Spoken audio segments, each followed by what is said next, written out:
CFMC no cinema.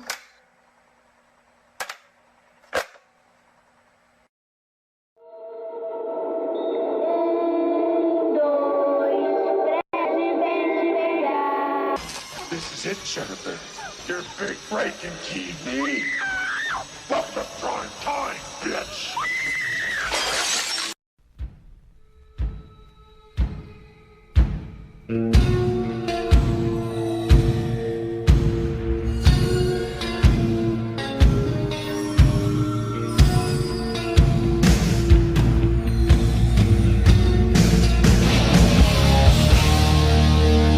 Fala galera!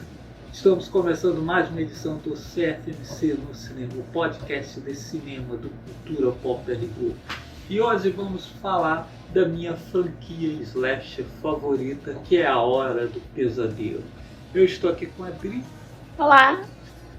Mas por que A Hora do Pesadelo é a minha franquia favorita? O meu slasher favorito é o Halloween. Do John Carpenter. Mas como franquia não dá, né? Ali, então tem o segundo filme, o terceiro é bem bacana, tem uma ideia diferente. Aí o quarto filme ainda vai, mas depois realmente não dá. A gente até já falou no outro CFMC no cinema do Halloween e tal. E realmente depois fica meio lamentavelmente demais, então não dá. Sexta-feira 13 também não rola. Mesmo o primeiro filme já não é grandes coisas. Sexta-feira 13 eu só vi o primeiro, fora o Fred vs Jason. Mas realmente o primeiro já não é essas coisas. O melhor Sexta-feira 13 é exatamente quando parte pro Scratch, que é o sexto filme, Jason Vive. É o Raising, nem vamos dizer nada, né? A partir do terceiro fez filme. Aí, né? Pode procurar aí, tem um programa com os 10 filmes. Foram horas aterrorizantes.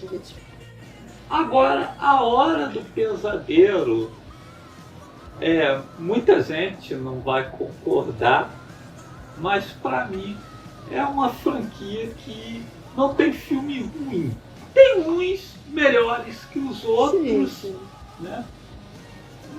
Mas assim, né, revi todos os filmes para gravar o programa, né? Tá tudo disponível ali no HBO Max. Aliás, o HBO Max, né, tem A Hora do Pesadelo completa ali no catálogo e esse Halloween inteiro. Os caras não botam assim uma divulgação, sabe? Faz divulgação com o remake de Massacre da Serra Elétrica, Annabelle, essas coisas. E, bom, revi todos os filmes lá e assim, continuo não achando nenhum ruim. Gosto de todos. São todos, tem os melhores, como você falou, mas são todos divertidos, assim, pra ver de boa.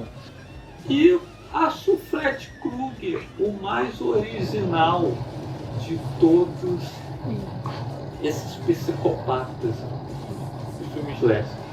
Porque, assim, os outros filmes você vai pegar, é tudo uma variação, né, do Myers, né? A quantidade de sujeitos grandes, mascarados. Não tem muita... Né? Cada um com sua temática. Sim.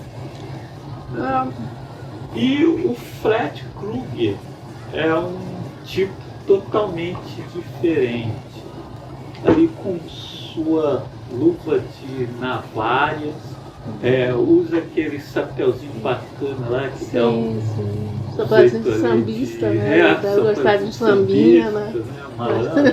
Tem aquela blusa vermelha e verde. Vermelho e verde, não vermelho e preto, embora pareça. O que seria legal, porque já que ele já tem o chapéu de sambista, estou flamenguista também. E o rosto desfigurado e o senso de humor, né? Sim. Que Tudo bem, no primeiro e segundo filme não é tanto, mas ali pelo terceiro filme se acentua. E novamente, a despeito da galera que não curte muito o Fred Krueger piadista e tal, né? Que aflora mesmo ali no terceiro filme, eu gosto bastante. O terceiro filme é um dos meus favoritos ali depois do primeiro. Pra mim, assim, em termos de carisma, né, da figura, assim, do slasher, Fred Krueger e aí depois os Cenobitas e o Brinquedo Assassino, acho que são as figuras mais, assim, em termos de carisma, né, do assassino, as figuras mais diferentes, né.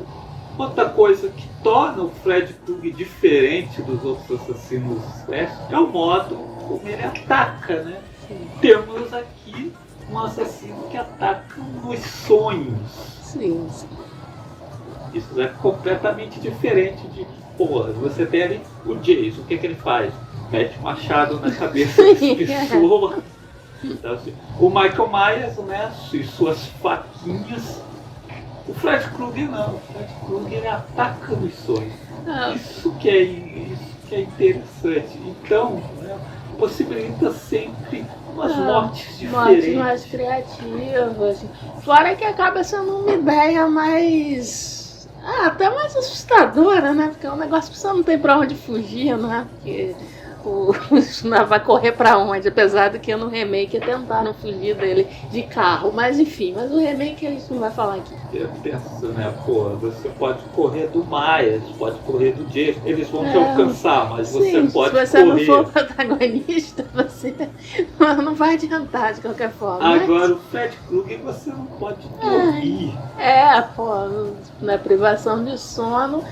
Que é, primeiro um negócio muito difícil, porque você não pode nem dar uma cochiladinha, né? Então, né, quando a pessoa está em privação de sono, sempre fica naquele estado que é até pior, né? Que tá meio acordado, meio dormindo, né? Aí não sabe mais o que é sonho e o que é realidade. E aí fora que causa vários problemas lá, então assim, é um negócio impossível, né? Como é que você não vai dormir? Então aí chega uma hora que nem todo o energético do mundo pode beber 1 litro de Coca-Cola que não vai adiantar. Outra diferença também do Hora do Pesadelo para outras franquias, né, para outros filmes de slasher, os personagens, né, os homens que atacam, geralmente são personagens mais interessantes do que você veria no Sexta-feira 13 ou nas sequências do Halloween, né? Que ali nesses filmes, Sexta-feira 13, por exemplo, é sempre um bando de personagens estereotipados. Sim. É só gado mesmo. Sim. Ali. O Hora do Pesadelo ele sempre se esforça assim, para uns melhor que outros, mas sempre se esforça para humanizar assim, as vítimas, né? Não ser uma coisa só, tanto faz, né? Só quer ver esse pessoal morrer e dane-se. Não, são personagens mais, digamos assim, em comparação com outras franquias oeste, são personagens mais desenvolvidos, sim, né? Mais interessantes.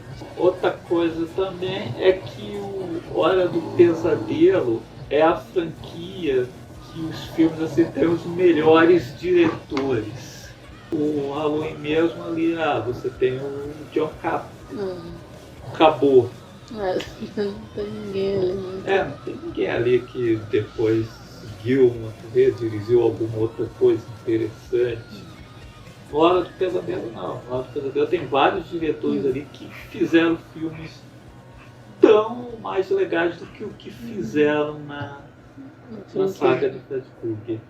Isso nós vamos ver analisando aí quando vamos falar de cada filme. Please, God. This is God.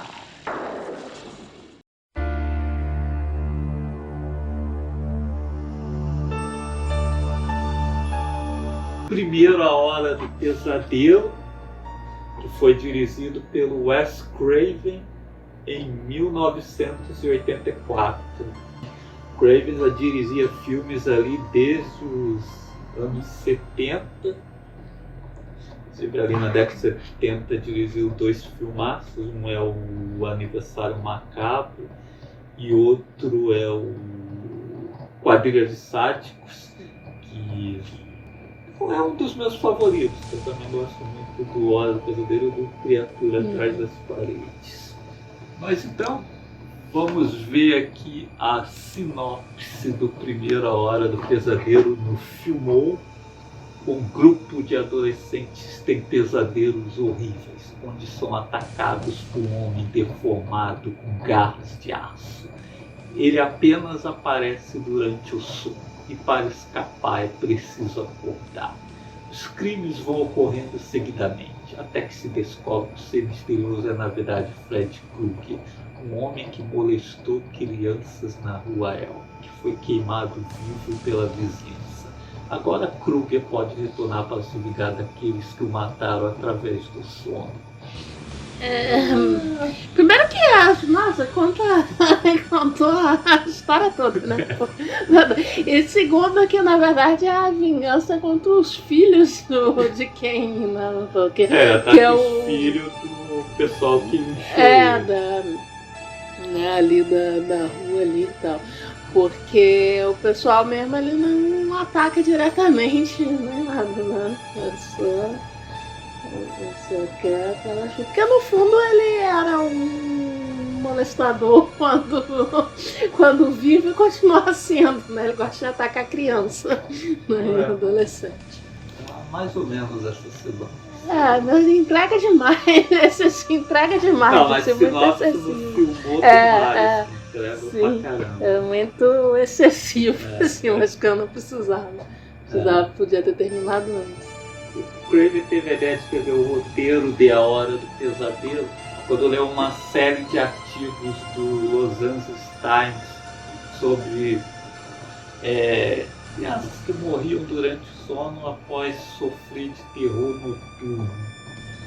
Aí, além disso, o personagem também ele ficou meio inspirado num mendigo que ele viu quando era criança e lhe apareceu assustador. E já o nome do Krueger ele tirou de um colega que praticava bullying no colégio. Inclusive o sobrenome do Krueger ele já tinha usado no Aniversário Macabro, que é o sobrenome de um dos assassinos do Aniversário Macabro. E é interessante porque o Fred Krueger ele não passa de um bullying mesmo, né? As vítimas dele ele sempre debocha das vítimas. Né? O objetivo não é só matar, é humilhar também. É engraçado que o Krueger, por mais, né, que assim, se ele existisse realmente, tipo no 7º filme, com certeza ele seria aterrador, né? Porque, sabe, você tá dormindo, aparece aquele cara sinistro, você não pode dormir, aquele cara pode te matar no sonho. Mas assim, no filme, mesmo no Primeira Hora do Pesadelo, eu não consigo encarar assim como por exemplo, assim, no Halloween do John Carpenter, que é realmente assim, um filme tenso, né? O Myers é realmente assustador. Assim, eu não consigo encarar o Fred Krueger da mesma maneira. O Fred Krueger, até porque, né, nessa de lidar com sonhos, coisa e tal, é um filme que fica pra mim entre o terror e a fantasia. Sim. Ele tem um pé ali no terrível, né? Na comédia, né? E tal, né? Porque realmente, como a gente estava falando, né? Essa ideia do Fred Krueger atacar nos sonhos, né? É assustadora, é mais assustadora do que qualquer outro slasher aí e tal. Mas o tom do filme nunca teve esse tom, né? A figura do Fred Krueger, né? Não é uma figura solene, né? Como o Myers, né? Os cenobitas, coisa e tal, né? Então ele sempre teve um quê de ridículo, assim, de bicho-papão, de história infantil. Então, um lado cômico que o filme tem, né? Esse lado cômico e tal, que aí não deixa ele chegar a esse nível de tensão, né? Que você tem no primeiro Halloween, coisa e tal, né? Que não é aquela figura solene, né? É praticamente um lobo mau. É. E por mais que no primeiro filme ele fale menos do que iria falar nas sequências, assim, já tem um pouco de cômico na figura dele. Sim, já. Depois, né, como a gente vai ver depois quando estiver falando das sequências, né, isso vai se intensificando. Mas desde ali do primeiro, ele já é uma figura cômica, né? Ele já tem essa coisa de meio que debochar das vítimas, né? E aí o próprio visual dele, como a gente estava falando, chapeuzinho, aquele suéter listrado. A primeira cena que ele vem esticando vem com os bração tentando agarrar a menina e fica pulando em volta assim, da menina, assim, tá, sabe? É uma figura meio ridícula mesmo, né? Tem esse lado cômico. Eu acho que o Fred Krueger deve ter um efeito mais forte se você vê o filme criança.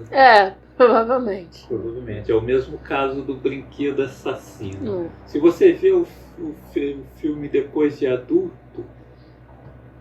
talvez, né, não a menos que você seja realmente uma pessoa mais impressionável, né?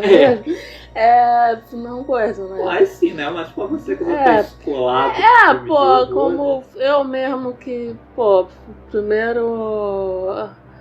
primeiros filmes, assim, do Hora do Pesadelo, já vi depois já tava, não adulta, mas já tava adolescente e tal. Então não tem, assim, não tiveram esse impacto. Eu também os filmes da Hora do Pesadelo já vi depois, adulto, coisa assim. Acho até que eu vi o 7º antes do primeiro. Sim. O primeiro a gente viu bem depois.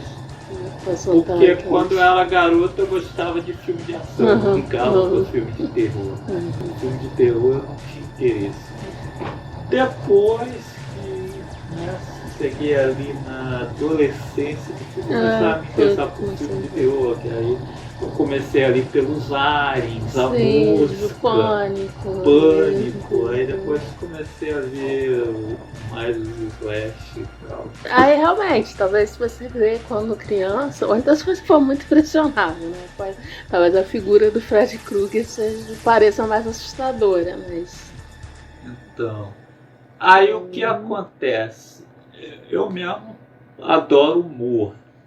Então, assim, o que torna o Krueger, assim, a minha franquia slash favorita, e acho que como personagem também, porque dá pra dizer que o Myers Jason é um personagem. É um espectro, né? É uma figura ali, é um arquétipo, né? Não tem ali um desenvolvimento, né? Ali tão grande. O Krueger assim. Não, o Krueger é um personagem. O Krueger, você sabe quem é o ator faz a diferença. Sim. Exatamente. Inclusive, curiosidade, né, o Robert Englund não era a primeira escolha para o personagem, ia ser o David Warner, mas por conflitos de agenda não rolou, e aí o papel ficou com o Robert Englund, e é difícil imaginar como é que seria a franquia sem o Englund, né? Primeiro e segundo filme, o Fred ainda não tem, quer saber assim. Mas depois, no terceiro filme, ele pega tão bem aquela coisa debochada, o que é difícil imaginar. Outro ator não faria igual, com certeza. Se fosse o David Warner, com certeza a franquia teria seguido um rumo diferente. A protagonista aqui, né, a mocinha é a Nancy, que é vivida pela Heather Langenkamp, que voltaria na parte 3, né, como a Nancy, e depois na parte 7, como ela mesma. Os 3 filmes que tiveram mais envolvimento do Wes Craven. No 7 ele é diretor novamente, no 3 ele volta como produtor. Ainda no elenco, né, se no Sexta-feira 13 tem um Kevin Bacon antes da fama, aqui no Hora do Pesadelo temos o Johnny Depp, né, que faz o namoradinho da Nancy, e que é, né, uma das mortes mais icônicas da série, né, que ele é sugado pela cama, depois a cama cospe o seu sangue todo, né. Uma cena assim meio inspirada que lembra um pouco aquela do Iluminado, né? Que o sangue vem pelo corredor do hotel, né? Uma cena icônica. Aliás, as mortes, da morte da Tina também, né? Que é arrastada pelos congressos. Acho interessante isso, né? Que o Hora do Pesadelo, né? Somente o primeiro, coisa e tal, né, eles economizam em quantidade de mortes, né, mas em compensação, né, as mortes são, né, mais trabalhadas, então, assim, sim, sempre ocorre de uma forma assim criativa. Se você pega Sexta-feira 13, acontece muito mais mortes. Você vê, a contagem de corpos é maior, mas, né, quantas são memoráveis, né? Agora você pega assim o Hora do Pesadelo, né? Na verdade são poucas, né, mortes, né? Mas você sempre lembra, né? E mesmo depois quando aumenta, esse é o plot dos filmes, não tem nenhuma assim que fique preguiçoso. Preguiçoso é um remake. Sim. Agora, coisa sempre os caras se esforçam, sempre assim, tem pra pelo uma menos criatividade criar alguma coisa assim que você vai lembrar, né? Até porque, envolve sonho, né? Não dá pra chegar lá e enfia uma faca e acabou, né? Que agora no remake, toda hora levando pra um galpão escuro e matando rapidinho. Então a Hora do Pesadelo, claro, faria um sucesso enorme. O Fred Krueger aos poucos se tornaria um verdadeiro protagonista do filme. Virou... Você vendo o primeiro filme, ele nem aparece tanto. Não aparece muito. Virou essa figura icônica da cultura pop e coisa daí. E aí nos filmes, a cada filme vai ganhando mais espaço, né? É uma curiosidade sobre as cores da camisa, né, do Fred. A revista americana Scientific American revelou que o olho humano tem dificuldades em reconhecer os tons de verde e vermelho quando colocados lado a lado. Aí eu estava pensando, por isso que às vezes você assim, dá a impressão que ele está vestindo a camisa do Flamengo. Vários... Tinha até a comunidade no Orkut, Fred Krueger feminista. Nos filmes que você olha assim, dependendo da luz, principalmente se vai numa cena mais escura, você vai olhar e vai ver preto. Não dá pra ver verde. Só no 7º que eles mudam o tom de verde, que você olha e identifica mais como verde e vermelho. Se eu não me engano, tinha até um Fred Krueger na torcida do Flamengo. Eles costumavam usar mesmo as imagens nas bandeiras e também gente se vestindo. Go ahead, Jesse. Try it on for size.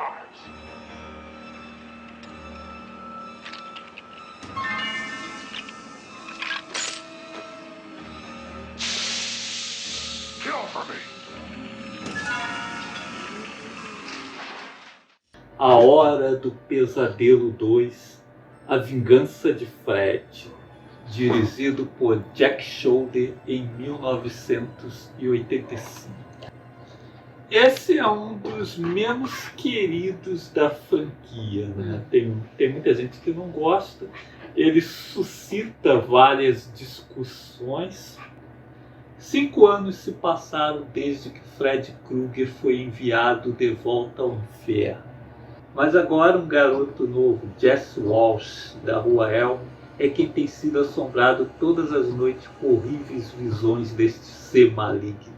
E se sua alma perturbada finalmente conseguir possuir o corpo do garoto, Fred retornará dos mortos para dar continuidade aos sangrentos assassinatos e descarregar sua ira e violência sobre toda a cidade. Mas então, esse filme aqui é um dos meus queridos fãs, até porque ele tem umas ideias assim que não sei, acho que tornaria o Fred Krueger no mínimo desinteressante. Mas essa ideia, né, dele querer um corpo, né, humano, né, possuir garotos para ter um corpo humano, para, né, voltar ao mundo aí dos humanos e matar, sendo que ele já mata um monte de gente nos sonhos, então por que ele precisa de um corpo humano? Realmente é uma ideia questionável, digamos assim. E não funciona, né? Porque quando, assim, quando ele consegue o intento dele, né? A cena na piscina. Não é legal. Sabe? Não tem um efeito de um Mike Myers ou de um dia, sabe? Que é aquele sujeito magrelo ali. Com aquela roupa meio ridícula. O pessoal lá se cagando de medo. Não funciona, não faz muito sentido assim com o personagem também, essa coisa já querer voltar a ser de carne e osso. Você vira um cara com uma luva de navalha, né? Porque perde seus poderes. Tipo assim, né? O filme ele não é de todo mal, não é nada, tem seus momentos e tal, mas realmente é uma ideia que não dá. Que ali na cena da piscina ele aparece, todo mundo vê ele, sabe? O legal é aparecer ali só no sonho dos garotos. Nos sonhos aí, quando acha que a pessoa tá maluca, né? Desculpa, caras estranhos. E aí fora que ele tem muito mais poder, né? E o filme realmente... Ele altera a percepção assim, da realidade, né, da pessoa, então ele tem muito mais poder. E o filme realmente tem uns momentos confusos, né? Porque o Jesse é que está possuído por ele. Mas você não sabe se o Fred está se manifestando no mundo real, não sabe se é o garoto que está praticando o crime. E tem aquele momento, né? A cena é legal, mas assim, não faz sentido nenhum quando o Fred sai de dentro dele. E você vai assim, acabou, né? O garoto zero. Não, mas ele continua lá. Tipo assim, porque não faz nem sentido como assim ele saiu do corpo dele e se materializou, né? Não é uma possessão, né? Não é simplesmente ele tá controlando o corpo, ele se materializa fora do corpo do até ali eu pensava que o garoto se transformava nele, sabe? Ele estava no lugar do garoto. Mas aí se materializa, mas aí o garoto continua lá, né? Caminho. E aí tem outros eventos estranhos, né?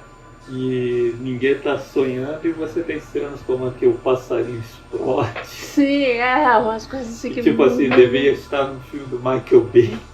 Michael Bay explode. Passarinho explosivo. Que justamente que ninguém tá sonhando, né? Só se de repente o passarinho tava sonhando, né? Entrou no sonho. Esse passarinho sufocado. O filme tem alguns momentos legais, tem, né? Quando ocorre o sonho, assim, é bem feito, como qualquer outro da franquia, não pede isso. Mas tem esses pequenos momentos confusos. Mas o que é interessante nesse filme também é o subtexto que muita gente discute, né? Que muita gente fala que esse filme, A Hora do Pesadelo 2, é um dos filmes mais gays dos anos 80.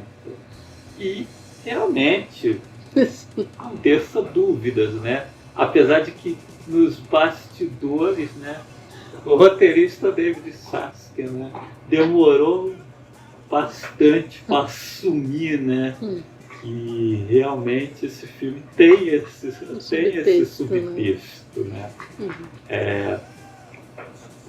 Às vezes eles defenderam que o filme ficava com essa impressão porque o ator Mark Patton, que é gay realmente, na época estava no armário, o ator que teria sido muito gay ao interpretar o papel. E tem isso? Pô, mas, cara, você vendo o filme, você vê que ali pela metade que dá uma mudança, mas até uma certa metade, tudo tá desenhado ali o personagem gay. Nossa, tem várias cenas ali. Essa cena quando ele tá arrumando o quarto, Sim, ele tá fazendo aquelas dancinhas. No início, a amizade dele com a menina parece mais um amigo gay.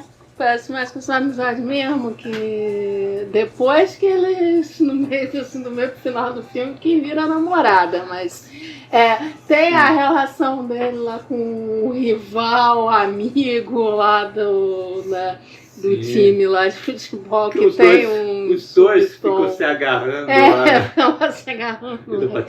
Depois tem a sequência que ele tá se agarrando com a menina, começa, né, os dois estão se beijando, mas aí começa, né, o Fred se manifestar, né, assim, aí ele abandona a menina e vai correndo lá pro quarto. Aparece lá no quarto do cara. Então, assim, tem muito, realmente, subtexto, assim, gay pra caramba, né? E ali, quando tá chegando ao final do filme, que a garota se declara apaixonada por ele, e aí os dois viram namoradinhos. Pra disfarçar. Pra disfarçar. Aí ali, por volta de 2010, por aí, que finalmente o roteirista assumiu que sim, o filme tem um subtexto. Todo mundo já viu. Todo mundo tava vendo. Óbvio, né? E aí hoje, o Hora do Pesadelo 2, né? Tal qual o Parceiros da Noite, que já foram, inclusive, né, dois filmes acusados de serem homofóbicos. Tem gente que acha que são homofóbicos. São dois filmes que hoje é cultuado pelos gays. E aí esse subtexto torna, né, um filme interessante. Esse subtexto torna o filme muito interessante, né? Apesar desses probleminhas aí com relação, né, à mitologia, né, do Fred Krueger, né? Mas no geral botando umas coisas interessantes. Mas no segundo filme o Fred ainda não é o protagonista. O protagonista ainda é o garoto. O Fred aparece bem próximo do que é no primeiro filme, né? Parece menos, né? Então, como a gente falou ali do primeiro filme, tem ali um humor, né? Um certo sarcasmo na figura, mas como ele até aparece menos, né? Ainda não chega no nível que a gente vai ver em outros filmes. Né? Outro ponto contra do filme é que aqui esse é o único que não tem a trilha do original. Não aparece nem aquela cantigazinha, né? As menininhas pulando corda lá que aparece lá em quase todos os outros. Acho que em todos os outros. Acho que sim. O Jack Shoulder é o diretor, assim, digamos, menos estrela, né? Menos conhecido assim que fez os filmes do Fred. Antes do Fred ele tinha feito uns slash lá, chamado Noite de Pânico, eu nunca assisti. Dirigiu o Geração X. Pô, aí é triste. A adaptação aí dos personagens da Marvel, né? Pô, aquilo lá é medonho. Que inclusive tinha um vilão que queria Sim. entrar nos sonhos, né, dos mutantes. E eu ia dizer também que inclusive é um filme bem gay também, mas... Sim.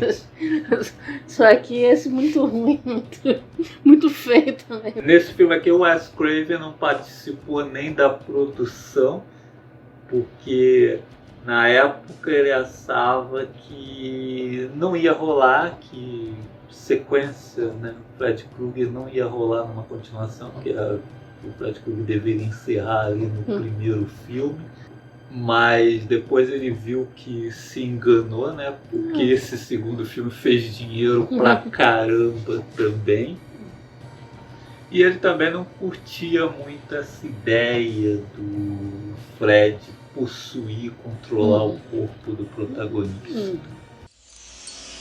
Let's get high.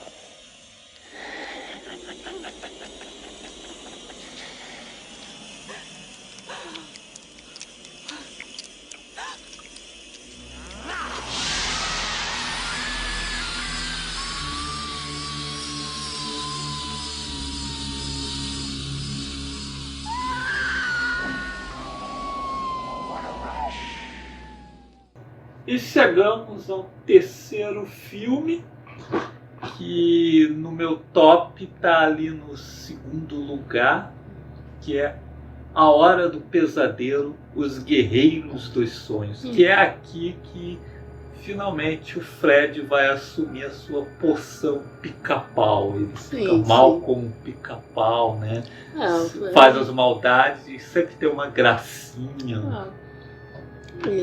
Esse filme, ele, digamos assim, delimita assim, o que vai ser o resto da série, né?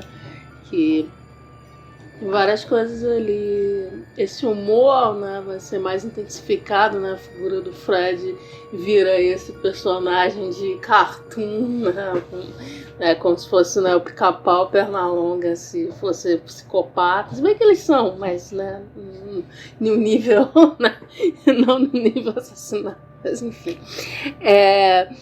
E aí até aquela coisa, né, dos sonhos, né, as mortes, né, dos personagens estarem ligados a alguma coisa assim que é falado sobre os personagens, as vítimas durante o filme, né, são mais personalizados, né, eles não vão só sangrar, serem esfaqueados e tal, é uma coisa...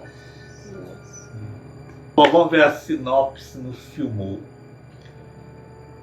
Os sobreviventes dos últimos ataques de Fred Krueger estão agora em um hospital psiquiátrico. E o Dr. Neil Gordon tem a esperança que através de Nancy Thompson ele consiga encontrar cura para esses jovens atormentados. Não é nada não disso. Tá batendo. Não é nada disso. A gente tem, sim, né, as últimas... crianças lá da Rua Elmo, né? Que também foi um mulão de pai que matou o Fred Krueger, né? Que não acaba essas crianças, né? Realmente foi um galerão mesmo. Que tem criança até agora ainda. Aí... Só não vai ter mais criança ligada a esse caso no quinto filme. Ou é no sexto? Acho que é no quinto já, né? Não, acho que já no sexto, né? No sexto que não mais, né? Ou talvez no quarto, porque esses são os últimos, né? Esses eram os últimos? Não lembro mais. Eu esqueci. Não, acho que são os últimos. No quarto mesmo, não tem mais ligação. Vamos chegar lá no quarto, mas agora eu lembrei do fato que gostei no quarto. Mas aí, né, essas crianças são... Sei lá, na verdade, eles têm vários problemas, né? Tem ela viciada em drogas, né? Uns com problemas de sono, né? O personagem mesmo é a protagonista, né? Que é a Patricia Arquette, né? Tem ali o que pensam ser uma tentativa de suicídio, né? Mas né, já... E aí eles já estão sendo visitados ali pelo Fred, né? E aí a Nancy, né, agora é psicóloga, né, vai trabalhar, né, pede para ser designada ali para essa coisa, né? Para trabalhar ali no normal. E aí ela convence o psicólogo lá, o psiquiatra ali responsável para seguir métodos menos ortodoxos, né, de tratamento. Tem a criação de uma droga ali, né? Eles... Sim, eles falam de uma droga lá que inibe sonho, né? Então... Bom, mas a Hora do Pesadelo, os Guerreiros dos Sonhos, é a volta do Wes Craven à série, né? Que aqui ele está como produtor executivo, que também escreveu um roteiro que passou também pelas mãos de outro famoso, né? Que é o Frank Darabont, né? Um dos melhores diretores de obras de Stephen King no cinema e que foi responsável pela primeira temporada de The Walking Dead, que eu não assisti, mas dizem que depois que ele saiu começou a virar uma merda. Talvez que a gente nem começou. Por isso que eu nem saiu na comecei. primeira temporada e já foi. Então o Wes traz novamente a Nancy, novamente interpretada pela Hattie Langenkamp, como psicólogo. Esse filme também é um dos que tem vários nomes conhecidos assim, no elenco. Tem o Dr. Gordon, interpretado pelo Craig Wasson, que, né, do lado do Brett Corpo do Brian De Palma. E temos a Patricia Arquette, que a Belisa falou aqui como a nova protagonista. O Lawrence Fishburne também está no filme, ainda que são André quando era Larry. O Guerreiro dos Sonhos é aquilo que eu falei do Fred Krueger, que os personagens, né, os jovens que o Krueger persegue, são realmente personagens. E aqui nesse filme são os mais legais da franquia toda, para mim, que eles têm personalidades bem distintas, né? Até porque a partir daí vão se criar os sonhos, né, de que eles serão vítimas. E também nesse filme fica claro aquela coisa que eu falei, que para mim, ao contrário de outros filmes de slashers, A Hora do Pesadelo para mim tá assim, terror fantasia. Terror fantasia. Que aqui, né, assim, nos sonhos começa, né, um lance, né, de que os jovens nos sonhos teriam poderes, né, para enfrentar Fred Krueger. Eles viram meio que os X-Men dos sonhos. Sim. Porque eles pegam essa ideia, né, que em sonhos às vezes você faz coisas fantásticas que você não faria né, no mundo real, né, e aí usam isso, né, uma forma de que como eles juntos podem, né, ter esse poder, né, e tal. Então, poxa, a Kristen, né, que é a Patricia Arquette, ela vira tipo o Azar de Barbosa. Sim, ela dá pirueta, andando na parede. E aí é aquela coisa também que meio que já desde o primeiro, né, que como a gente estava falando, o Fred Krueger, que aliás é uma característica aí, né, dos assassinos, né, do Wes Craven, né, que não é aquela figura imbatível, né. Eles podem ser derrotados, eles tomam umas porradas, coisa e tal. E aí nesse então é que ele toma mais porrada ainda, né? Sim, né? Porque, pô, você vai tentar bater no Jason. Pô, não dá, pô, o cara chega e te poca como se você fosse um saco assim, só com sangue dentro. Pô, o Michael Myers levou uma surra do Paul Rudd, mas foi ridículo. Mas foi ridículo. Ninguém acredita que isso realmente possa acontecer. Cada um aqui ganha um poderzinho, né? A gente tem o Kincaid, que é o ator negro, que é interessante que nesse filme nós temos um adolescente negro que ele não morre no começo do filme e ele fica o filme inteiro, né? Não é morto, não. E aí nos sonhos ele tem força sobre-humana, né? Arrebenta paredes. O Joey, que é mudo, mas no final vira tipo Banshee. É Tom X-Men mesmo.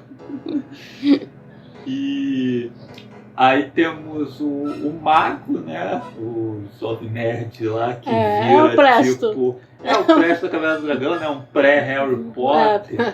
A Taryn, que é uma viciada, que ela simplesmente ganha um moicano, né? Um penteado moicano. E aí vira tem uma menina de gangue. aí tem a roupa de couro, os canivetinhos. Da gangue estudantil. Mas nessa Hora do Pesadelo, diferente até dos outros, os outros que vêm pra frente, né? Assim, no primeiro você só se liga mesmo na Nancy. Os outros personagens são meio que nada. Você não se importa quando o Johnny Depp é sugado pela cama. Aí no segundo filme também menos. Agora aqui no terceiro filme tem algo que também não vai se repetir nos outros filmes. Que você se importa com alguns dos personagens, sabe? Tipo assim... Pô, será que esse vai chegar inteiro até o final? É legalzinho, você até sente assim, um pouco de pena dos personagens. Assim. Porque realmente eles fazem um trabalho de desenvolver assim, mais os personagens, né? Além assim, da coisa de... Né? De dar essas características para aí gerar um sonho legal para eles morrerem.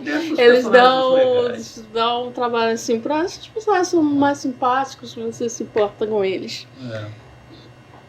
E aí realmente esse terceiro filme ele tem algumas das sequências mais elaboradas do sonho, é tudo bem inspirado. Temos o garoto que é titereiro, né? Sim. E aí depois ele vira o bonequinho do Fred, a viciada, né? O Fred transforma as garras em agulhas, Sim. né? E aí injeta nas feridas que ela tem no braço, né? As feridas ganham vida em cor. Sim. E né, tem a da garota que enfia a cabeça na televisão. Sim, né? sim, a menina que é entrada, que ela queria ser atriz, né, de TV, atriz de novela. Ele fala que essa é a entrada na TV dela. E aí a frase dita por ele virou, né, um grande clássico.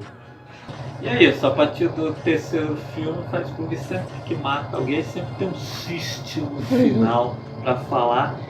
E isso vai em todas as outras sequências até chegar no sexto filme, que chega a um estágio mais avançado ainda. É o ápice do humor de Fred Krueger. Sim, mas vamos chegar lá. Aqui nesse terceiro filme também começa aquela historinha, né, da mãe do Fred Krueger, né? Sim, Fred Krueger é filho aí de sei lá quantos, 100 maníacos, né? Que ela era uma freira que trabalhava aí no manicômio, né? E aí um dia ali acidentalmente fechada, né, junto com os malucos lá, e passa um fim de semana todo lá com os malucos, né, declara estuprada, enfim. E daí nasceu o Fred Krueger. Na verdade, essa historinha podia passar sem, né? Eu acho depois coisa é reformado em outros filmes, coisa e tal, mas eu acho 100% desnecessário, porque. Enfim, o que isso foi, né? Fred Krueger foi um molestador em vida que aí morre e aí vira essa praga aí que ataca nos sonhos, mas. E aí, o que tem a ver aí que foi filho, sei lá quantos malucos? É um negócio assim, bem filme de terror mesmo. Também não, e na prática, assim, no filme não acrescenta nada, sabe? Já passar 100% sem isso que não dá diferença nenhuma. Que isso aparece aqui e depois volta lá no quinto filme. Não, no quinto. E bom, e aí nesse filme aqui o Wes Craven ele pretendia matar o Fred Krueger, não acreditava que ele ia matar o Fred Krueger, né? Que aí também inventa também toda aquela historinha dos ossos do Fred Krueger, que tem que ser enterrado em local sagrado. Na verdade, não era bem um local sagrado, né? Que na verdade poderia ser em qualquer local, né? Que o doutor recolhe água benta lá na igreja e depois atira no São do Ferro Velho, pronto. O Ferro Velho é um local sagrado. Né? Jogou uma água benta ali, já é sagrado. E aqui no final tem também outro momento estranho, assim, sem muita justificativa, que é aquele momento, né, que o Fred ele tá no sonho, lutando lá com a Nancy e os garotos, mas ele, sei lá, sente, né, que o pai da Nancy e o doutor estão mexendo lá nos ossos da mãe dela. Aí ele vai e se manifesta lá nos ossos, o esqueletinho ganha vida. Os ossos e aí se manifesta vida, ali no ferro velho. Se manifesta no mundo físico, né? Aí mata o pai da Nancy, né? Novamente interpretado pelo John Saxon, lá do primeiro filme. Mas aí ele simplesmente, o doutor, ele joga na cova, joga umas terrinhas por cima e desce lá, né? O meu trabalho aqui está completo. Foi embora. E foi embora. Aí, permitindo assim que ele conclua o serviço depois. É uma sequência que assim, não faz muito sentido, né? Simplesmente foi para brincar ali de Zazão, os argonautas ali, os esqueletinhos se mexendo e tal. Mas é legal, é legal. Isso é legal, só não tem muita. Só que se eu pensar assim coisa assim pela história, não precisava muito. Não precisava muito. Mas o Hora do Pesadelo 3 é o meu favorito, exatamente porque eu gosto muito dos garotos. Acho os sonhos muito bem bolados. A fotografia do filme também eu acho muito legal. Acho que é o mais colorido da série. E eu gosto desse senso de humor do Fred Krueger. Eu sei que tem gente que a partir daqui começa a dizer, é a partir daqui que o Fred Krueger começa a ficar mais palhaço e tal. Mas eu acho que isso que faz a grande diferença, sabe? O diferencial, assim, do Fred Krueger é o humor, que já estava lá desde o primeiro filme, né? Mas como a gente já falou, vai se intensificando, e esse terceiro é, assim, o que delimita, assim, essas questões... esse humor dele, assim como essa parada de usar, né, alguma coisa assim do personagem no sonho e tal, né? O diretor desse terceiro filme aqui é o Chuck Russell, que tem pelo menos mais 2 filmes que eu gosto muito. Um é o remake da Bolha Assassina, que eu acho melhor que o original. Gosto do original, gosto mais do remake. E dirigiu Máscara com Jim Carrey. O melhor filme do Jim Carrey. Ainda sobre esse terceiro filme, o Wes Craven queria, né, que nesse filme o Fred invadisse o mundo real e assombrasse os atores. Isso aí ele só vai conseguir fazer no filme 7. Ele também não queria a morte da Nancy nesse terceiro filme, mas Frank Darabont e o Chuck Russell foram lá e fizeram. Foi algo mais ou menos como aconteceu com o Stan Lee, que não sabia que a Gwen Stacy ia morrer, o Jerry Conway foi lá e matou. I'll see you in hell. Tell him Freddy sent you.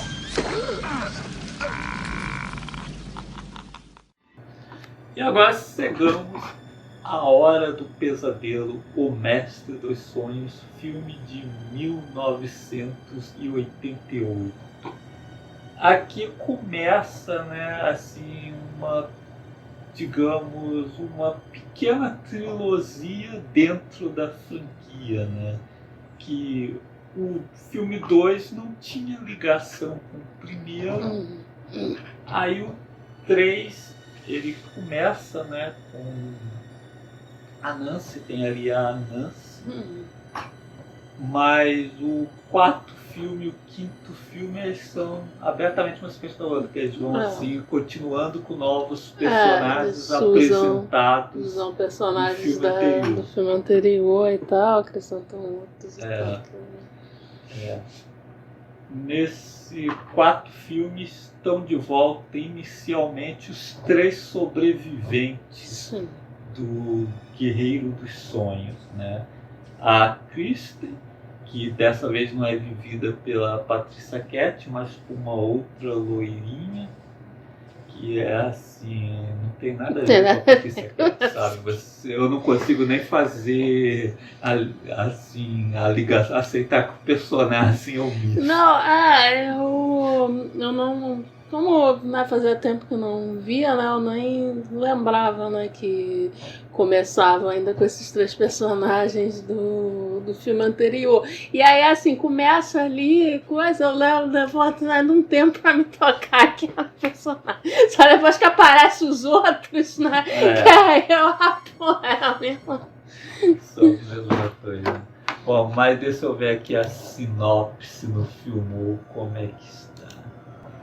Fred Krueger, Robert Englund, retorna mais uma vez do mundo dos mortos, dessa vez para matar um a um os amigos de Kristen, uma garota paranormal que tenta descobrir uma maneira de acabar de vez com o terrível monstro dos sonhos. Nossa, essa aqui tá incompleta demais. Essa aí já tá bem completa. A Kristen não dura nem a metade. Ela não é a protagonista, assim. Ela não é a protagonista. Que aqui começa, né? Os últimos sobreviventes seriam os do último filme, os últimos sobreviventes da Rua Elm. Então aqui o que acontece, né? O Fred é ressuscitado de maneiras inexplicáveis, mas o mundo dos sonhos é inexplicável, né? Simplesmente o cachorro do Kincaid no sonho misa fogo, né, no local onde o Fred estava enterrado, e aí o Fred retorna e o Kincaid, dessa vez o personagem negro é o primeiro a morrer. E aí a partir daí o Fred está de volta e vai atrás dos outros 2 que sobraram, né? O Joey, o garoto mudo, né? Que morre dentro de um colchão d'água, e da Kristen, né? Que não é mais a Patricia Cat. E também não dá mais pirueta e coisas, não dá mais não. Mas foi uma boa terem mudado de atriz, porque a Patricia Cat no terceiro filme é muito carismática. Então nesse quarto filme a Kristen vai dançar mesmo e assim você não sente nada. A loirinha é muito sensual. Não tem o mesmo carisma. Não tem o mesmo carisma. O que acontece então? A Kristen, né, tem o poder, né, de levar outros para dentro do sonho dela, né? Isso aconteceu no terceiro filme quando ela levou a Nancy. Então ela leva, né, uma outra garota, né, a Alice, para dentro dos sonhos dela. E aí ela morre, passou o bastão para Alice, mas o Fred Krueger, através da Alice, vai começar a atacar os amigos dessa garota. E o quarto filme é basicamente isso, né? Que rola até aquela parada que, tipo, não é nem a pessoa que precisa estar sonhando, na verdade é ela que tem que estar sonhando, né? Que é através dela que ele ataca. É isso, né?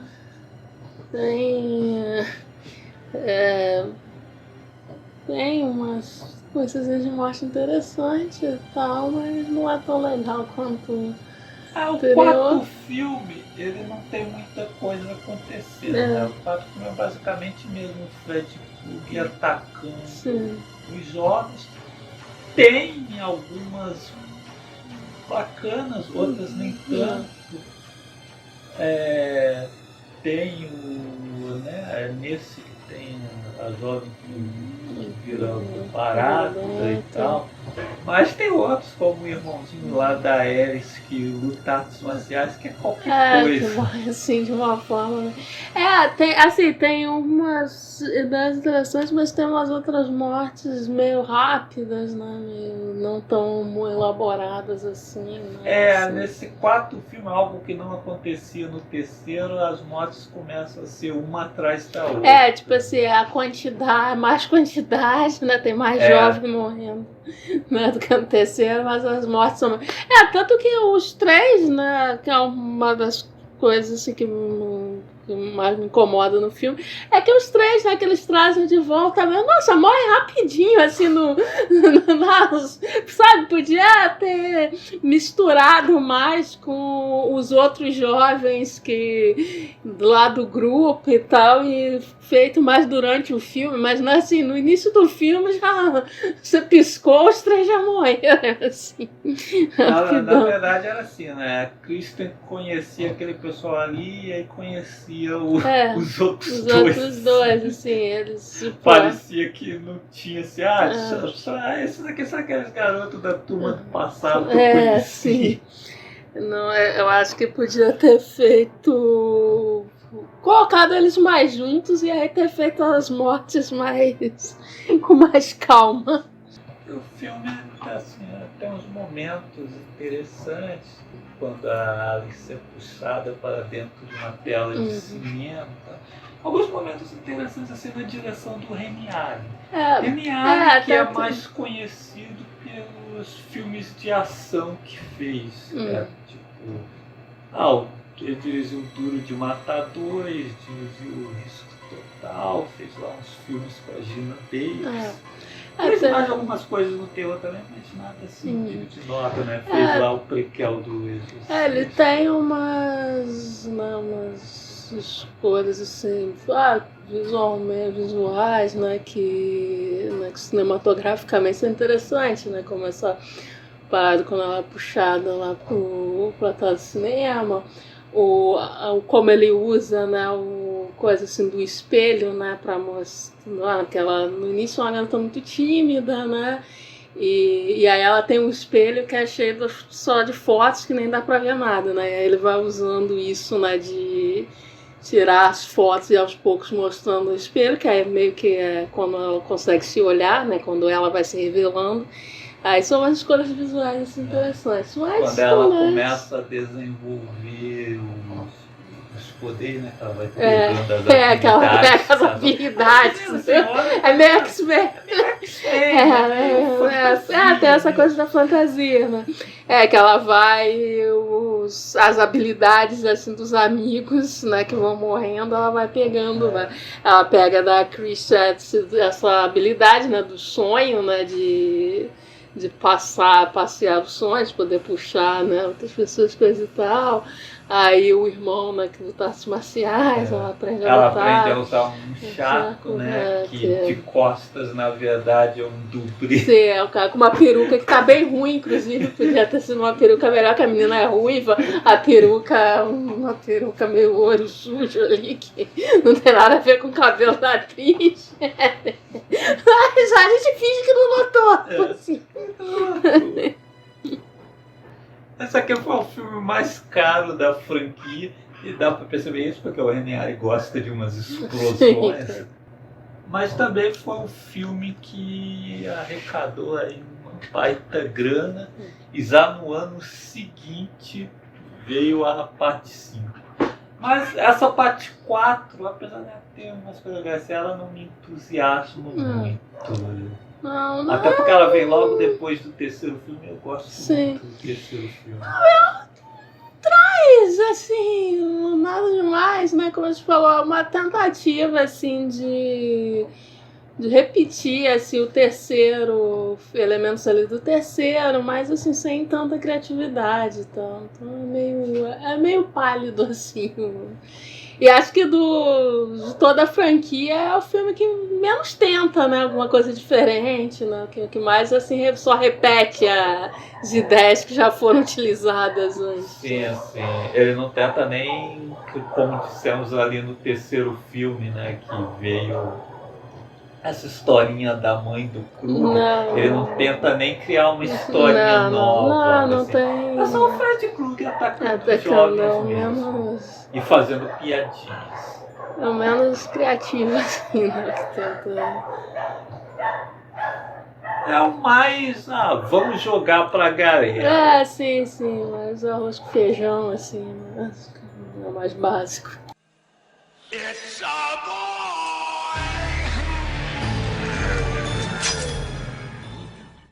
A Hora do Pesadelo 5, o maior horror de Fred. Subtítulos são maravilhosos. Subtítulo genial, né? Maior... Os outros até passam, mas esse aqui é horroroso. O maior horror de Fred.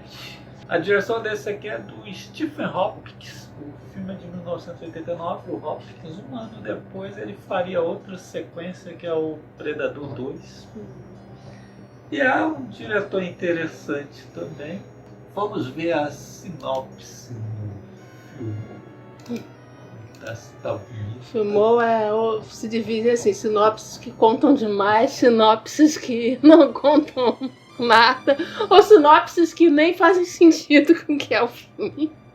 Após sobreviver ao último ataque de Fred Krueger, Alice Johnson tem um período de calmaria até voltar a ter sonhos com o assassino. Dessa vez o alvo de Fred não é Alice, mas o filho que ela carrega na barriga. Seu plano é usá-lo para que possa nascer outra vez. Bom, então essa é a trama do quinto filme, que traz de volta aquela traminha apresentada no terceiro filme lá da mãe do Krueger. Isso aí. E traz de volta o casal, né, que sobrou do quarto filme, sendo que dessa vez o namorado da Alice que vai pro saco logo no começo, né? E aí ela conhece uma nova galera. Sim, né? Novos, né? Porque é sempre importante fazer novas amizades. E ela começa, né, novamente a sonhar acordada, né? Sim. O Fred Krueger ataca e ela vai descobrir que na verdade é o feto dela, né, que está sonhando. É o feto que está sonhando, não é ela dessa vez. E aí o Fred se manifesta nesses sonhos e ataca aí os novos amigos que ela fez, né? Temos aí um garoto que faz quadrinhos, temos uma jovem clínica, né, pressionada pela mãe para ser modelo. Aliás, eu até, né, antes de rever os filmes, eu até estava confundindo, porque para mim essa personagem, ela mesmo que ela transformada em barata do quarto filme. Só que aí eu realmente assim, nossa, mas são dois sonhos assim, né? Como é que tava misturando os filmes. Bom, a originalidade do roteiro do quinto filme fica nesse lance mesmo aí do... o feto que tá sonhando. O feto que tá sonhando, né? E aí o garoto se manifesta ali pra Alice. Já não sei se você já... De resto é a mesma coisa de sempre ali, né? O Tipo, os problemas é meio que o mesmo do quarto, né? Tipo, as mortes são meio rápidas, Uma né? atrás da Uma atrás da outra. Aqui ainda tem mais o porém ainda que eu acho elas menos elaboradas. Acho elas assim, muito rápidas, sabe? São mais rápidas ainda, né? São bem, assim, os sonhos. O sonho mal começa e o Fred Krueger já tá matando a pessoa. Assim. Pô, o dos quadrinhos mesmo. Antes de ver o filme eu já sabia, né, que tinha esse sonho do Super Fred, né? E era dos quadrinhos. Mas quando eu assisti ele foi bem decepcionante pra mim. Porque pelo visto o Stephen Hopkins ele é cegado ali num horror gótico, né? Que ele usa alguns elementos, a cena das escadas, né? E tal. E aí nesse filme quando o garoto passa pro mundo dos quadrinhos, na verdade fica tudo simplesmente preto e branco, que lembra mais um filme do expressionismo alemão. Não tem nada a ver com quadrinhos. Não tem linguagem de quadrinhos. Não tem nada ali da linguagem dos quadrinhos, nem umas onomatopeias que seriam mais clichês. Inclusive eu acho que essa sequência do Super Fred é uma pena que não foi no sexto filme, né? Né, lembrando a cena do videogame. Com certeza seria melhor aproveitar no Super Fred. Seria bem mais legal o Super Fred no sexto filme do que no quinto. Aí me deixa um pouco essa cena. E aí os sonhos, né? O namorado da Alice mesmo, né? Que se conecta lá com a moto, né? Virando uma espécie de máquina. Mas também não é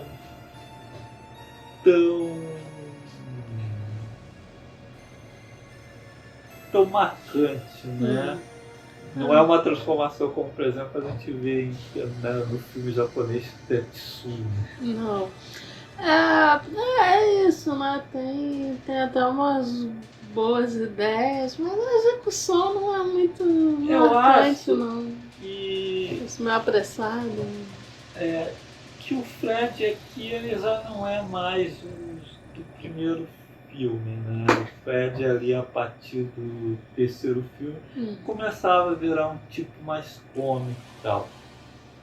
Mas os diretores, tanto o Renny Allen no quarto filme quanto o Stephen Hopkins no quinto filme, são diretores que fazem trabalhos mais sérios. É só você pegar os filmes do Renny Allen. Sim, não tem essa inclinação para um...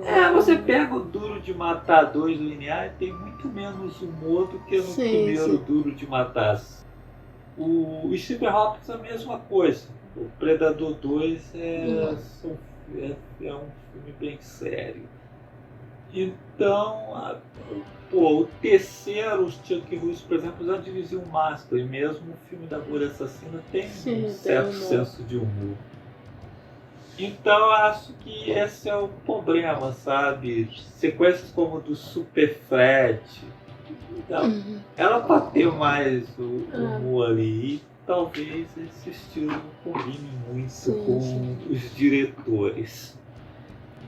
E o filme ele é realmente bem corrido, e isso até foi, enquanto ele foi feito também foi bastante corrido.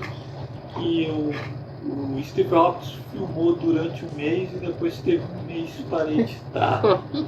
Aí é foda.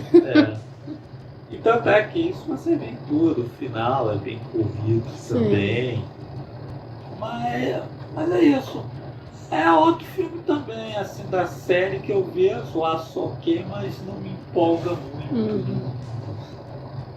Não me pega muito. Né? Tem algumas coisas interessantes nele, por exemplo, tem uma personagem cética que não morre, isso é incrível, porque em filmes de terror, geralmente os céticos... o primeiro a morrer.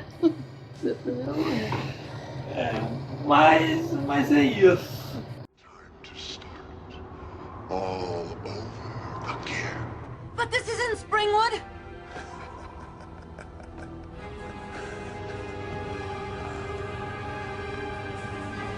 Every town has an Elm Street.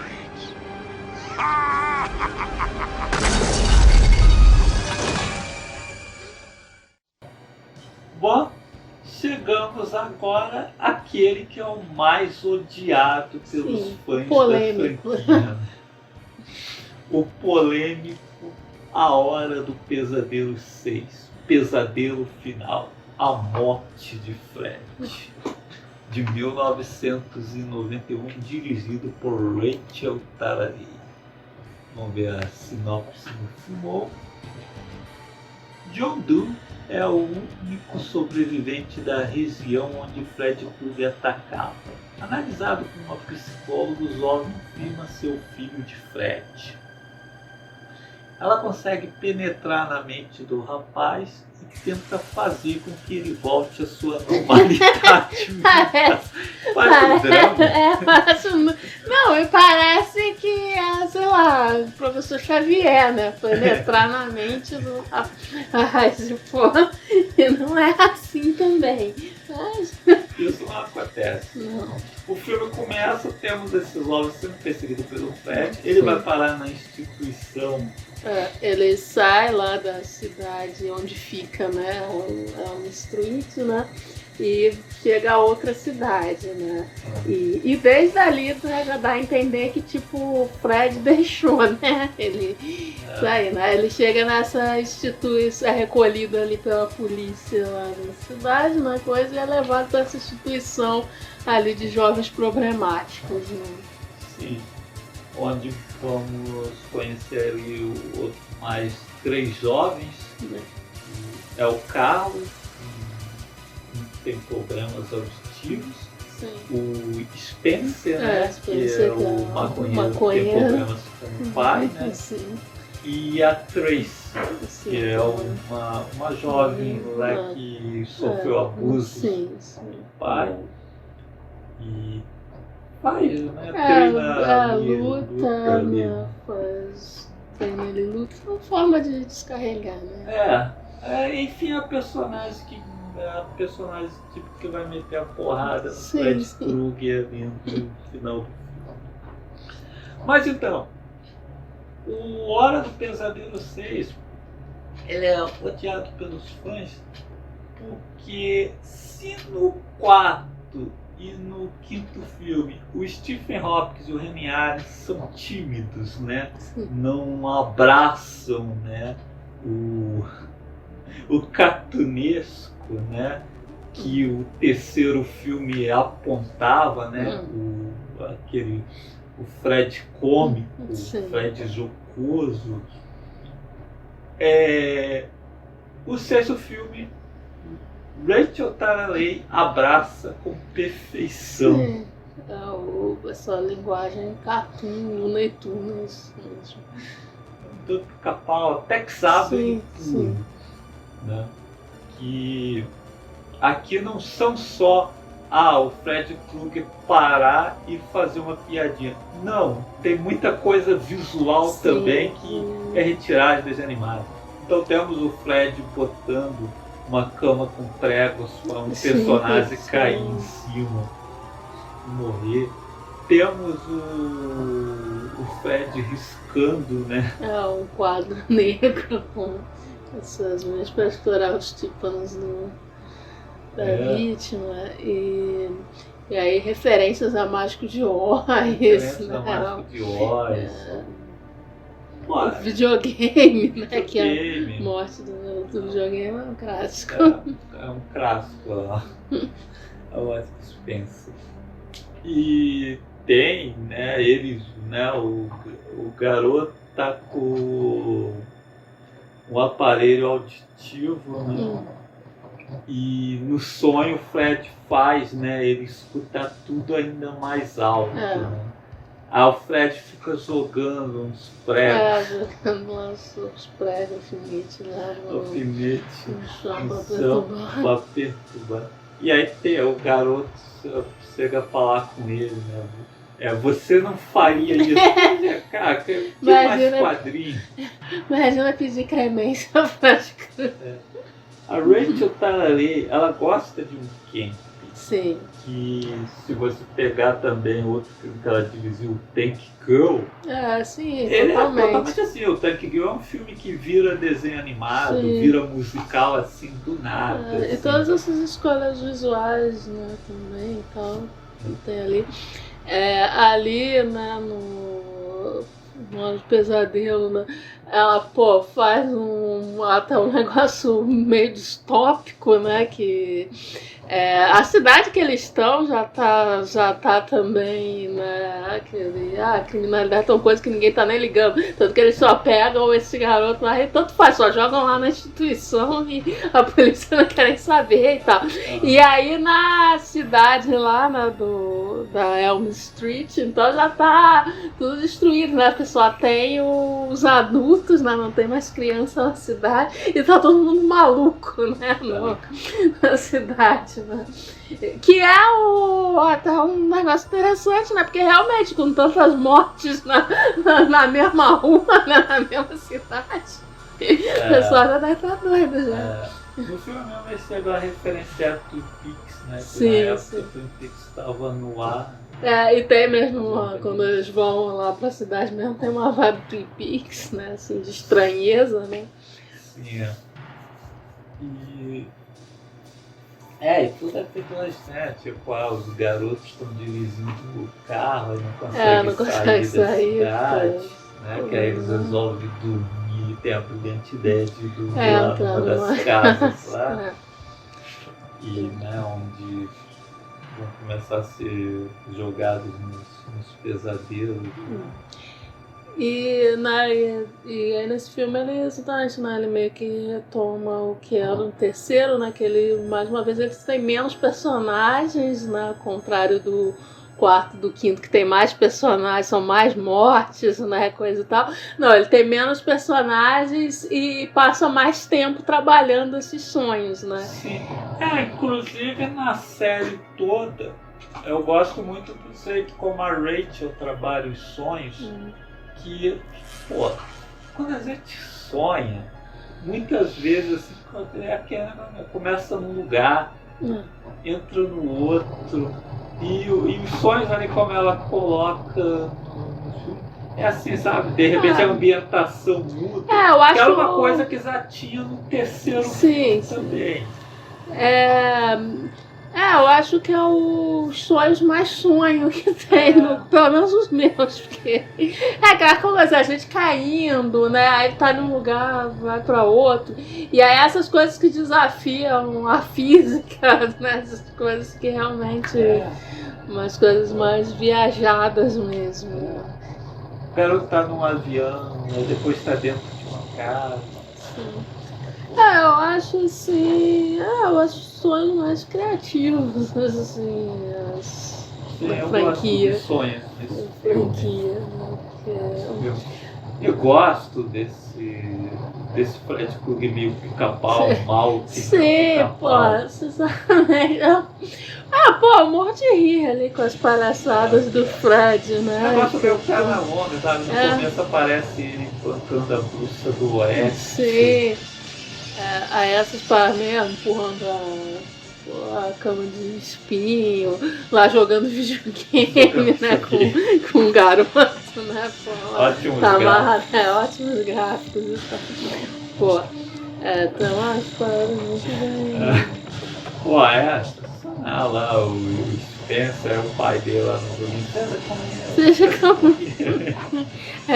Tem aqueles joguinhos mesmo de fase. E tal, e depois foi o pai grandão. Foi muito bem bolado. E o Robert Englund ali como tá ainda mais solto, como não rir do momento que o carro, né, com problema auditivo tá lá e o Fred tá atrás dele. Fazendo palhaçada. Camarada, eu sinceramente eu não entendo quem não gosta, porque eu acho que vocês são inimigos do humor. Não, porque assim, cara, Se fosse... Eu gosto também, mas, por exemplo, se fosse igual o Massacre da Serra Elétrica, né? Que você tem, pô, um filme sério. Aí depois você vai pra sequência e aí é cheio de palhaçada. Eu até entendo as pessoas... Eu gosto dos dois, mas enfim. Eu até entendo quem estranha, né? Mas Freddy Krueger, pô, cara, desde o primeiro filme ele já tem as palhaçadas. Só foi intensificando, né? E aí chega nesse sexto, né? Sabe, tipo uma sitcom, que você assiste tem os personagens lá, os personagens mais burros, os personagens mais irritantes, e tudo vai se intensificando à medida que vai passando os próximos. Então é o que acontece com o Fred. Ali no primeiro filme já tinha aquele humorzinho, o sacagem, aquele né? sacagem. Então chega no terceiro filme, a coisa se intensifica mais. Chega no sexto filme, aí já é. Comédia. E, pô, pra mim funciona muito bem. Eu acho. É um dos meus preferidos, assim, na franquia. Eu gosto de terrir. Sim. Então, pra mim, a Hora do Pesadelo 6 é um terrir. E eu gosto. Então, sim, tipo assim, como eu tava falando, né, lá no primeiro, né, a gente pode dizer que ele tinha um pé no terrir, né, chega no sexto, ele tá com os dois pés no terrir. Coisa tá afundado no terrir. E realmente essa primeira parte é muito boa. Que tanto que depois, né, quando sai dessa parte da cidade, o filme vai se resolver e vira mais a Hora do Pesadelo. Pra mim ele continua sendo legal, mas tipo assim, já fica um pouco mais típico ali na parte final. Que vem. Que vem. Mais uma vez a história do Fred. Mais uma vez a história do Fred. A gente não falou, né? Mas a doutora é a filha, né? Ela que na verdade o Fred usou o carinha só pra chegar nela, né? Na verdade, ela que é a filha, que ele achava que era ele, né? Que era o filho do Fred Krueger. Mas, né, ele tá tá desmemoriado, né? Então ele acha que é ele, mas na verdade ela que é a filha. Né? Aí tem essa historinha que não é tão legal quanto o resto dos filmes. Mas a parte dos sonhos, Na verdade eu gosto mais dessa historinha da filha do Krueger do que da mãe do Krueger. Sim. Não é ruim. Não é ruim. Eu também prefiro mais coisas. Eu acho que faz mais sentido e tal do que coisa. Da mãe no Krueger é meio inútil, sabe? Porque eu acho que no fundo não muda nada isso na história.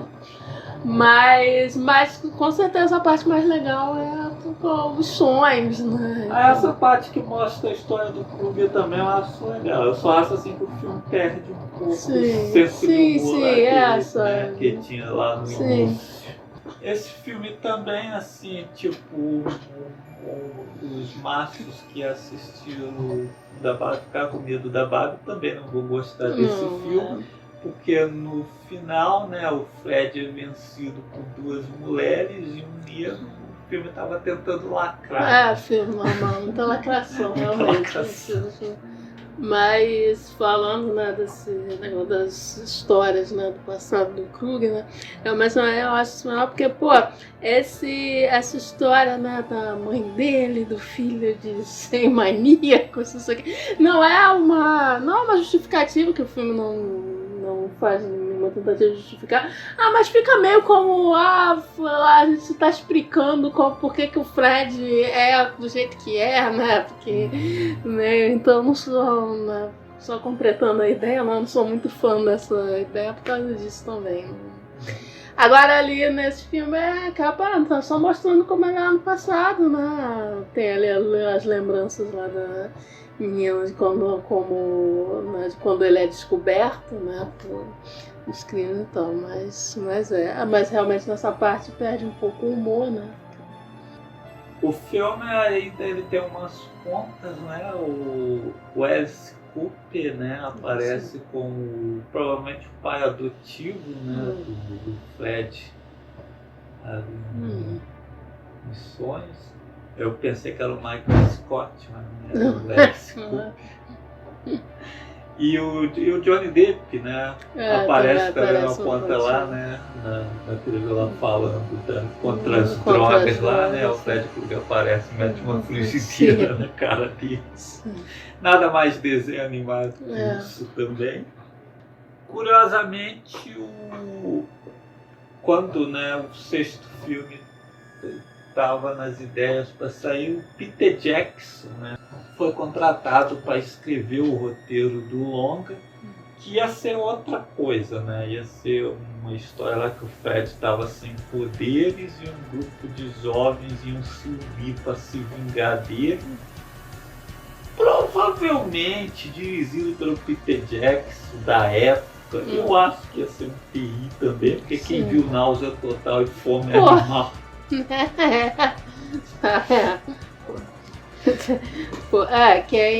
Quem conhece o Peter Jackson só depois de Senhor dos Anéis, você pode estranhar, mas você vê os filmes antigos dele, você vê que realmente provavelmente ia ser bem terrível também, né? Mas o pessoal da New Line não gostou do resultado e descartou.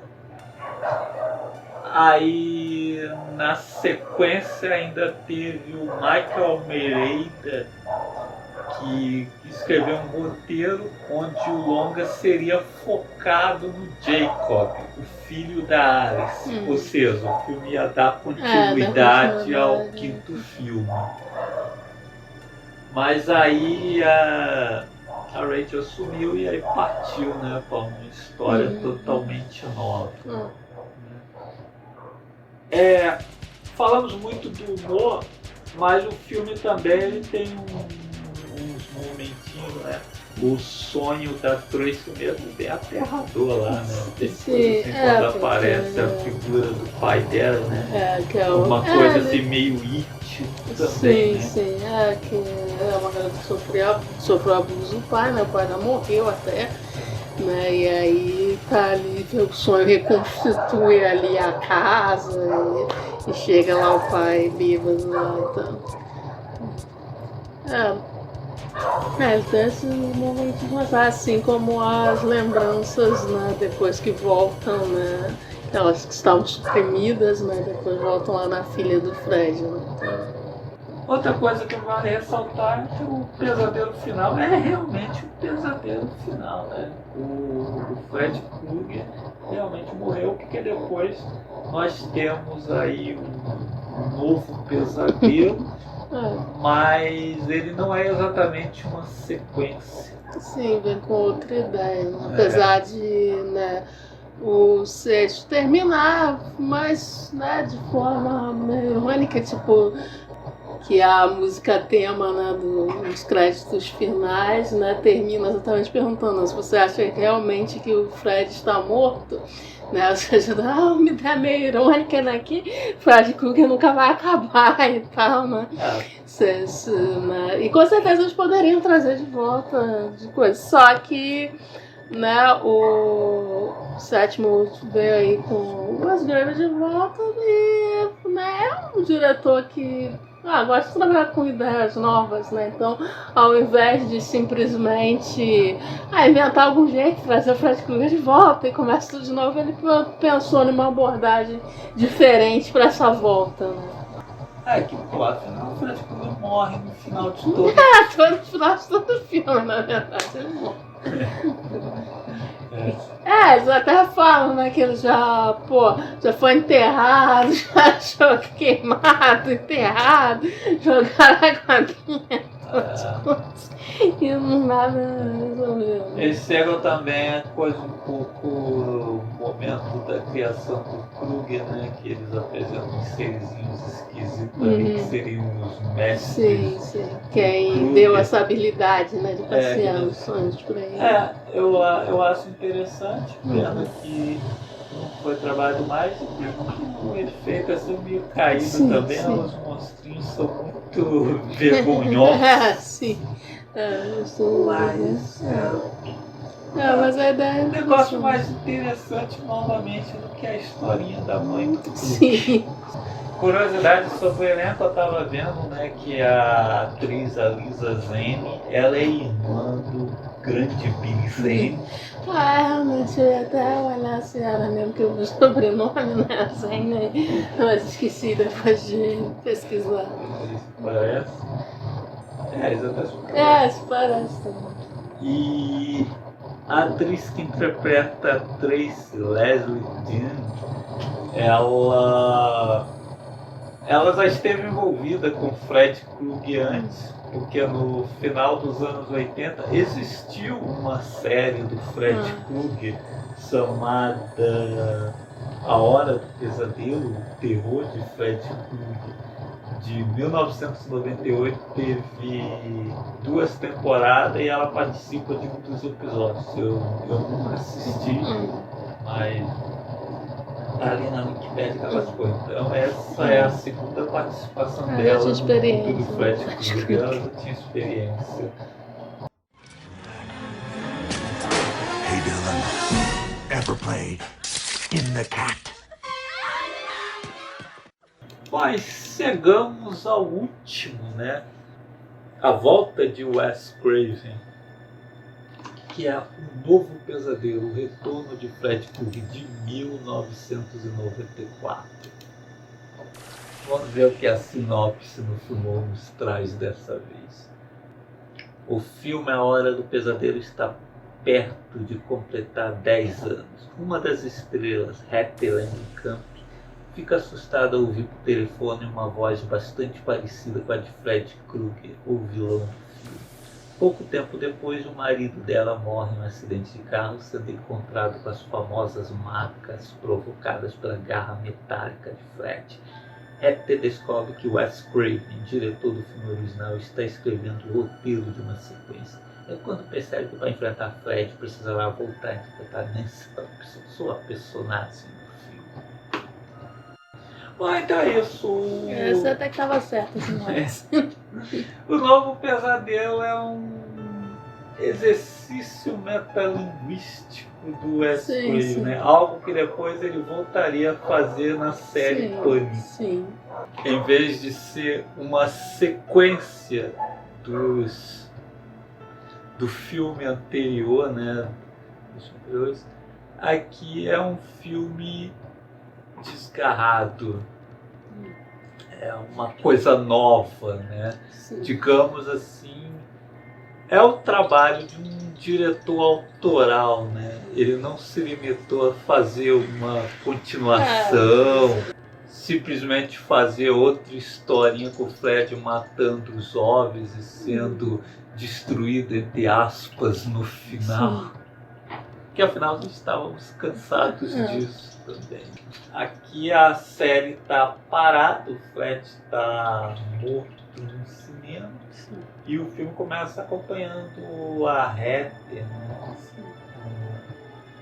Normal.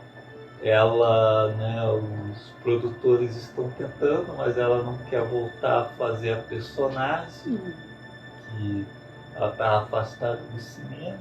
Tem um filhinho. É bem bacana a cena que ela é convidada para participar de um programa. Ela tá lá, né? Dando entrevista ali na boca assim. Aí de repente chega o Robert Englund vestido de Fred Krueger e rouba a cena. Né? Que afinal, né? O fã quer ver mesmo o Fred Krueger. Né, o Fred Krueger. Aí ela é completamente ofuscada. E é a cara mesmo assim desses programas internacionais de tanto que o entrevistado lá tá fazendo pergunta, mas mal deixa ela responder, né? Só fica dando voz para fazer perguntas sobre o Fred Krueger, né, também. E aí eles chegam lá, chegam vestidos lá de Fred Krueger e ela nem tinha sido avisada, né? Então, a cara desses programas. Sim. Aí temos novamente o Fred, né? Aqui o Fred seria realmente o Fred não é o Robert Englund, inclusive, né, com a sua Nos créditos tá lá, não foi ele não, Fred foi o Fred Krueger Krueger como Krueger. ele mesmo. E ele tá com um visual muito mais legal, né? Um visual assim Sim, que deixa tá ele mais mais- monstro do que Sim, ganhou um nos sobretudo, filmes anteriores. tá mais maneiro. Né? Ele ganhou um sobretudo, as garras também estão tão diferentes, né? A maquiagem tá diferente, né? Também diferente. mais realista. Né?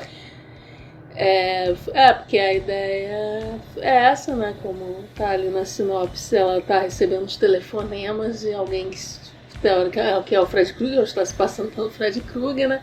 E aí começa a ter sonhos com o Fred Krueger, o filho dela também, né? Tá sendo perturbado pelo Krueger, porque agora o Krueger tá querendo passar para esse mundo, né? Para o mundo real.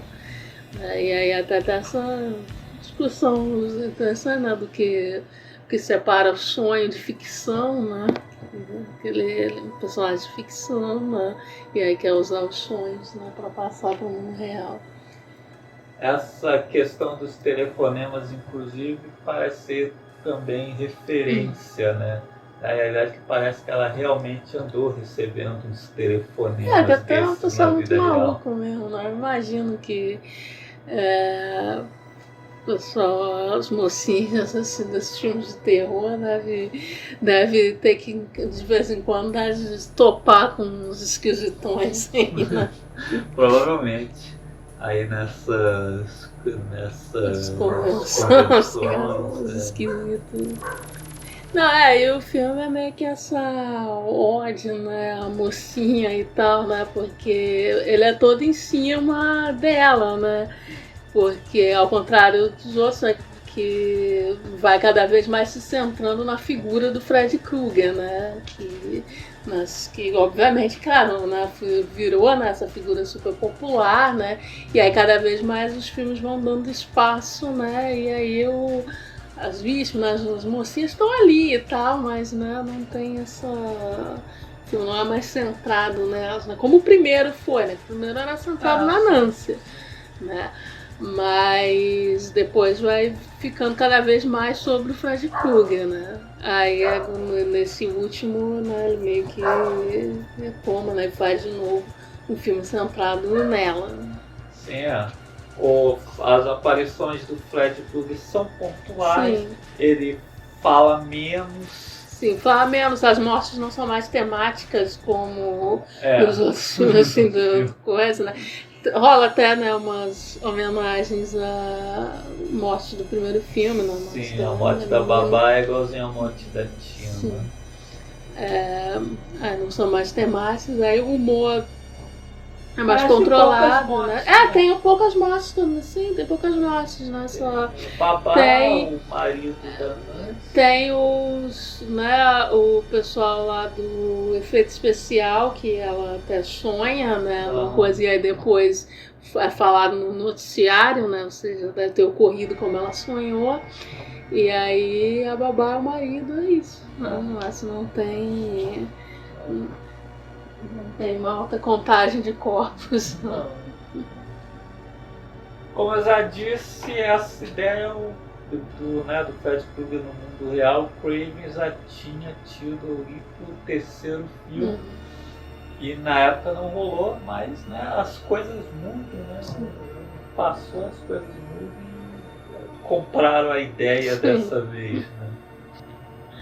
Mas, apesar do Fred Krueger aqui não ser mais o engraçadinho dos filmes anteriores, o filme tem sim, né, ainda momentos, porque são sonhos, coisas oníricas, sim, né? sim. Pode se acontecer qualquer coisa. Então você tem aqui a batalha, né, da Nancy, do filho, contra a língua do Fred Krueger no final. E como o Carl estava falando, né, é um humor mais controlado no nível do primeiro, né, mas tá lá, né, tá lá ainda, né, tanto que o filme todo também passa fazendo referência, né, à história de João e Maria, né, e aí no final, né, o Fred Krueger termina igual a bruxa do Maria, né, que o Wes Craven, ele sabe bem colocar o humor e o terror. Ele não parte direto pro escraço, ele não faz uma coisa camp como a Rachel fez no sexto cartunesca filme. e tal, não tem essa característica. Então, é como ele fez também no Pânico. Criaturas atrás da parede, Sim. que também os vilões são figuras altamente patéticas. Sim. Mas o filme é tenso. Né? Assim, enfim, é um modelo. A gente não falou aqui do Jason vs Fred, nem do remake da Hora do Pesadelo, porque estamos falando da série clássica. Mas o Novo Pesadelo a gente está falando assim, porque é do Wes Craven, o filme saiu ali em 1994, porque ele também não parece ser assim, fazer parte da série ali. Ele é, na verdade, um trabalho autoral do Craven com o personagem. Sim. Tanto que não tem. Uma só nova visão, assim. Ali menções ao filme original e tal, mas não tem nada a ver ali com nada dos que foi feito depois. Tá? É tipo o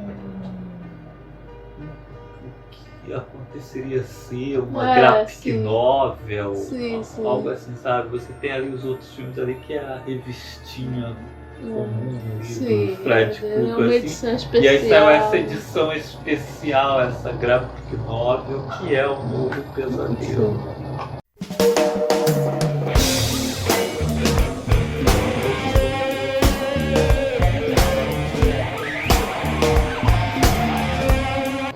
Mas é realmente assim, a melhor franquia slash que tem. Sim. A gente tá falando, a gente reviu todos agora recentemente.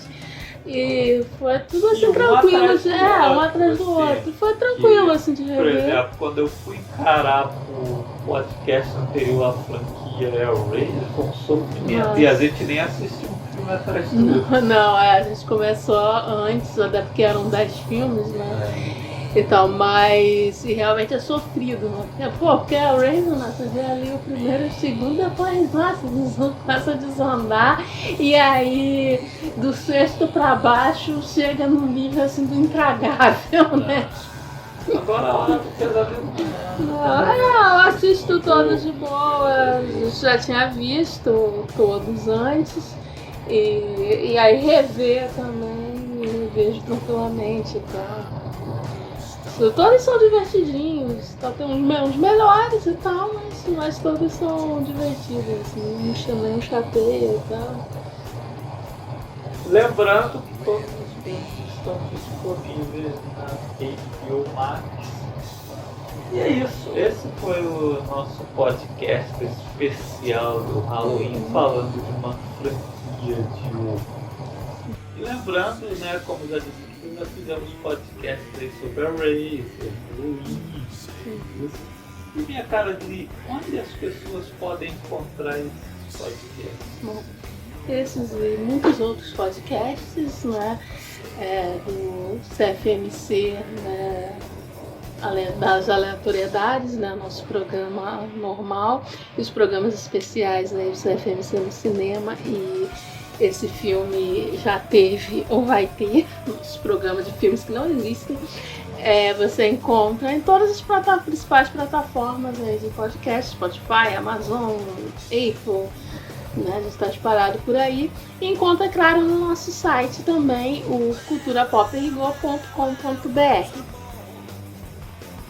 E também, né, não deixe de seguir a gente nas redes sociais, né? A gente está em todas também, pode procurar aí Cultura Pop Rigor, Twitter, Instagram, TikTok, Facebook, coisa e tal, que aí você acompanha também as atualizações e tal, quando vai rolar podcast.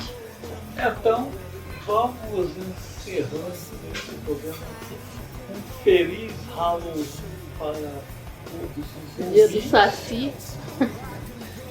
E bons sonhos. Fui. Tchau.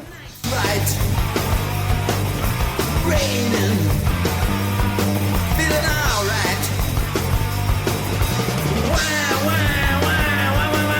Why was I born? Why was I born? Why was I born?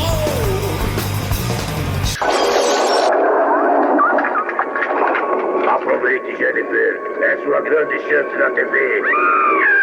Dando-se horário nobre, vagabundo.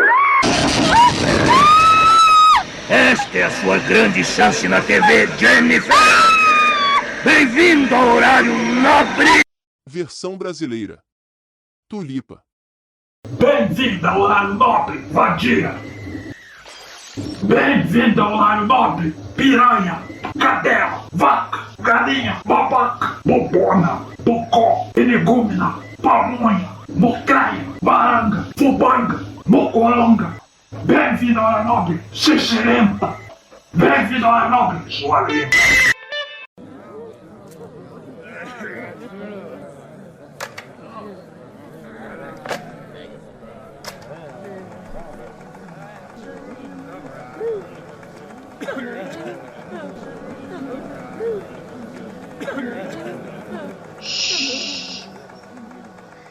CFMC no cinema.